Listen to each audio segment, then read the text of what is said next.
ദേശാഭിമാനി മുഖപ്രസംഗം 2026 ജൂൺ 1. നാടിനെ പകർച്ചവ്യാധികളിലേക്ക് തള്ളിവിടരുത്. മഴക്കാലം ആരംഭിക്കും മുൻപ് നടത്തേണ്ട ചില ഒരുക്കങ്ങളുണ്ട്. വീടുകളിലാണെങ്കിൽ മഴയ്ക്ക് മുമ്പുള്ള ഒരുക്കം വീട്ടുകാർ പൂർത്തിയാക്കിയിരിക്കും. സർക്കാരിന് അതിലും വലിയ ഉത്തരവാദിത്വമുണ്ട്. ജനങ്ങളിലേക്കും അവർ ആശ്രയിക്കുന്ന സ്ഥാപനങ്ങളും റോഡുകളും പാലങ്ങളും സ്കൂളുകളും ആശുപത്രികളും എന്ന് തുടങ്ങി എല്ലായിടത്തും സർക്കാരിന്റെ കണ്ണെത്തണം. എന്നാൽ ഇത്തവണ എല്ലാം താളം തെറ്റി എന്നത് രാഷ്ട്രീയ ആരോപണമല്ല, വസ്തുതയാണ്. കഴിഞ്ഞ ശനിയാഴ്ച തലസ്ഥാനത്ത് അതിശക്തമായ മഴയായിരുന്നു. നഗരത്തിലെ വിവിധ ഭാഗങ്ങളിൽ ശരാശരി 46.6 മില്ലിമീറ്റർ വരെയാണ് ആദ്യ മണിക്കൂറിൽ തന്നെ പെയ്തത്. മഴ തുടങ്ങിയപ്പോഴേ തലസ്ഥാന നഗരം വെള്ളക്കെട്ടിലായി. പ്രത്യേകിച്ച് തമ്പാനൂർ, കിഴക്കേക്കോട്ട, പഴവങ്ങാടി തുടങ്ങിയ മേഖലകളിൽ ചെറിയ വാഹനങ്ങൾക്ക് കടന്നുപോകാൻ പറ്റാത്ത സ്ഥിതിയായി. എല്ലായിടത്തും ഗതാഗത കുരുക്ക് രൂപപ്പെട്ടു. ഓടകളിൽ നിന്നും മാൻഹോളുകളിൽ നിന്നും സീവേജ് ടാങ്കുകളിൽ നിന്നും കക്കൂസ് മാലിന്യം ഉൾപ്പെടെ റോഡിൽ നിറഞ്ഞു. 1.5 മണിക്കൂറിലേറെ നിർത്താതെ പെയ്ത മഴ അവസാനിച്ചപ്പോൾ വൃത്തിയുള്ള നഗരത്തിനുള്ള പുരസ്കാരം നേടിയ തിരുവനന്തപുരം വൃത്തികേടിന്റെ നഗരമായി മാറിയിരുന്നു. മഴയൊന്നു പെയ്താൽ എവിടെങ്കിലും ചെറിയ വെള്ളക്കെട്ടുണ്ടായാൽ കോർപ്പറേഷൻ ഭരണസമിതിയെ കുറ്റപ്പെടുത്തിയിരുന്ന BJP ആണ് ഇപ്പോൾ നഗരം ഭരിക്കുന്നത്. മാറാത്തത് മാറുമെന്ന് പറഞ്ഞ് BJP അധികാരത്തിലെത്തിയപ്പോൾ നാറാത്ത നഗരം നാറ്റിച്ചു.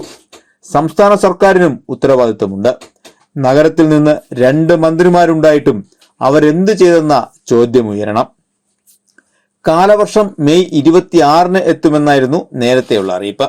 എന്നാൽ പ്രീ മൺസൂൺ കുറച്ചു ദിവസം കൂടി നീളുമെന്നും ജൂൺ 1 കാലവർഷം എത്തുമെന്നുള്ള അറിയിപ്പ് പിന്നീടെത്തി. സാധാരണ നിലയിൽ വളരെ നേരത്തെ തന്നെ തദ്ദേശ സ്ഥാപനങ്ങളെ ജാഗരൂകരാക്കാനും മഴക്കാലപൂർവ്വ ശുചീകരണം വിജയിപ്പിക്കാനുമുള്ള കലണ്ടർ രൂപപ്പെടുത്താനും സർക്കാർ നേരിട്ട് യോഗങ്ങൾ വിളിച്ചു ചേർക്കും.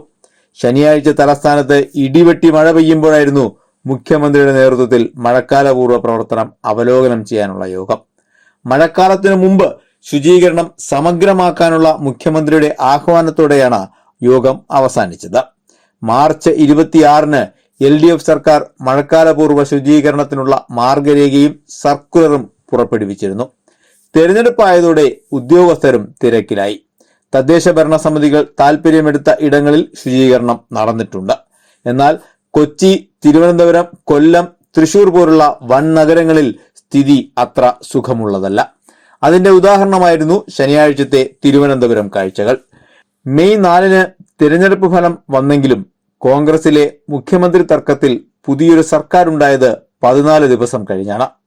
മന്ത്രിമാരുണ്ടായിട്ടും വകുപ്പ് വിഭജനത്തിലെ തർക്കം കാരണം പിന്നെയും 2 ദിവസം കഴിഞ്ഞു. സർക്കാർ വരും മുമ്പ് തന്നെ കോൺഗ്രസ് അനുകൂല സർവീസ് സംഘടനകളുടെ ഇടപെടലിൽ ജീവനക്കാരെ തലങ്ങും വിലങ്ങും മാറ്റുകയായിരുന്നു. അതോടെ മഴക്കാലപൂർവ്വ പ്രവർത്തനങ്ങളുടെ ചുക്കാൻ പിടിക്കേണ്ട ഉദ്യോഗസ്ഥ വൃന്ദം അരക്ഷിതാവസ്ഥയിലായി.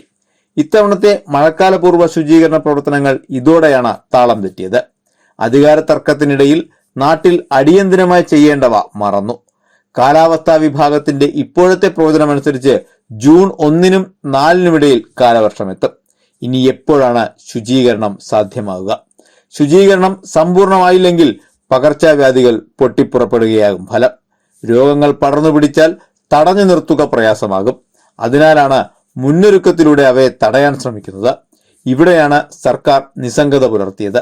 ഇപ്പോൾ തന്നെ പകർച്ചപ്പനി വ്യാപകമാണ്. ഡെങ്കിയും പലയിടത്തും റിപ്പോർട്ട് ചെയ്യപ്പെട്ടിട്ടുണ്ട്. മരുന്നുക്ഷാമമുണ്ടെന്നും വാർത്തകളുണ്ട്. അലംഭാവം വെടിഞ്ഞ് സർക്കാർ ഉണരണം. ജാഗ്രതയോടെ വിഷയത്തെ കാണാൻ ജനങ്ങളോടും അഭ്യർത്ഥിക്കുന്നു.